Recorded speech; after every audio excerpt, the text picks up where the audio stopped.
Hi hello welcome to our channel Naini vlogs in Telugu. ఎలా ఉన్నారు అందరూ? బాగున్నారా? ఈరోజు వచ్చేసి మన వీడియోలో కాకరకాయ వేపుడు ఎలా చేసుకోవాలో చూపించబోతున్నాను. చాలా సింపుల్గా ఉంటుంది. ఎక్కువ ఇంగ్రీడియంట్స్ ఏమీ లేకుండా త్వరగా చేసుకుని కాకరకాయ వేపుడు ఇది. ఇందుకు కావాల్సింది ముందుగా కాకరకాయలు. నేను ఇక్కడ అరకిలో దాకా కాకరకాయలు తీసుకున్నా. కాకరకాయలు అనేవి ఫ్రెష్గా ఉండాలి, అప్పుడే బాగుంటుంది. కొంచెం ముదిరినా కూడా బాగుండదు అనమాట టేస్ట్. సో ఫ్రెష్గా ఉన్న కాకరకాయలు తీసుకోండి. తీసుకున్న తర్వాత వాటికి చివర్లు కట్ చేసుకోండి. ఆ వైపు ఈ వైపు చివర్లు ఉంటాయి కదా, వాటిని కట్ చేసేసుకోండి. తర్వాత వీటిని చక్కగా పీల్ తీసేసుకోవాలన్నమాట. పొట్టంతా తీసేసుకొని పక్కన పెట్టుకోవాలి.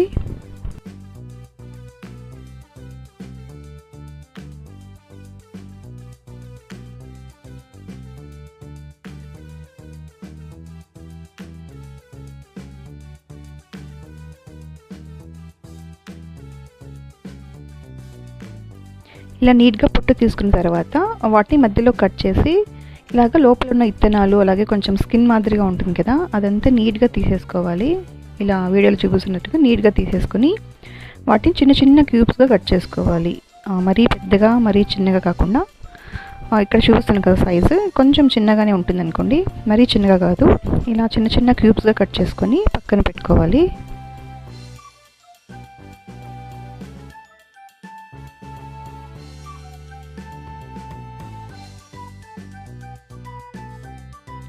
ఇలాగా కట్ చేసుకున్న తర్వాత స్టవ్ పెట్టి గిన్నెలో కొంచెం నీళ్ళు తీసుకోండి.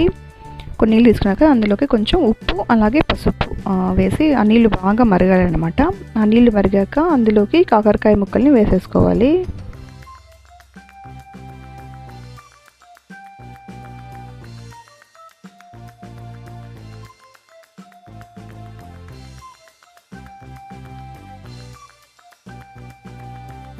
అలాగా వేసుకున్న తర్వాత వాటిని బాగా ఉడికించుకోవాలి. ఒక 10 నుంచి 15 నిమిషాలు పడుతుంది బాగా ఉడకడానికి. ముక్కని ఇట్లా ముట్టుకుంటే కొంచెం మెత్తగా సాఫ్ట్గా అయిపోవాలన్నమాట. అంతవరకు ఉడికించుకోవాలి. కనీసం అందుకు 10 to 15 మినిట్స్ పడుతుంది. చూసారా, 10-15 తర్వాత నీట్గా ఉడికిపోయాయి. నీరు కూడా సరిపోయింది, ఇంకిపోయింది. వీటిని బాగా చల్లారి పెట్టుకొని మిగిలిన వాటర్ ఏమైనా ఉంటే చేత్తో పిండేసుకోవాలి. ముక్కల్ని బాగా చేత్తో పిండేసి వాటిని ఒక ప్లేట్లోకి తీసేసుకోవాలి.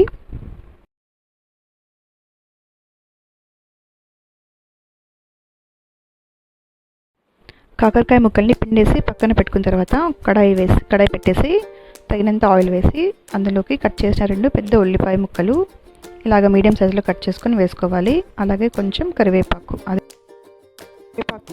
కూడా వేసుకున్న తర్వాత మనం ఉడికించి పెట్టుకున్న కాకరకాయ ముక్కల్ని కూడా అందులో వేసేసుకుందాము.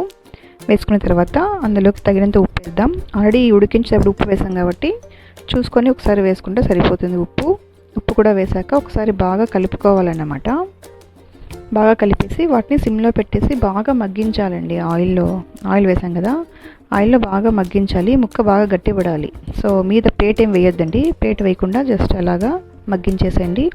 ఈ కాకరకాయ మగ్గేలోపు మనం వీటికి కావాల్సిన పొడి తయారు చేసుకుందాం. పొడికి కావాల్సినవి నువ్వులు, పల్లీలు, జీలకర్ర, ఉద్దిపప్పు అలాగే వెల్లుల్లి. నేను చూపిస్తున్నవన్నీ 2 స్పూన్ల చొప్పున తీసుకొని వేయించేసుకొని పక్కన పెట్టుకోవాలి. ఆయిల్ ఏం లేకుండా డ్రై రోస్ట్లో వేయించుకొని పక్కన పెట్టుకోవాలి. పక్కన పెట్టుకున్న తర్వాత చల్లారాక వాటిని పొడి చేసుకొని పక్కన పెట్టుకోవాలన్నమాట. నేను ఇక్కడ చూపిస్తున్నాను చూడండి. అందులో ఉప్పు కారం కూడా ఏం వేయాల్సిన అవసరం లేదు. అలా ఉప్పు వేసాము, కారం సపరేట్ వేసుకుందాం మనము. ఇలా చూపించిన విధంగా పొడి చేసుకొని పక్కన పెట్టుకోవాలి. ఇక్కడ మన కాకరకాయ కూడా మగ్గినట్టుంది బాగానే, ముక్క కొంచెం గట్టిపడింది. ఇలా మధ్యలో అప్పుడప్పుడు కలుపుతూ ఉండాలి, అలాగే వదిలేయకుండా. ముక్క వేగేంత వరకు అలా కలుపుతూ ఉండాలి.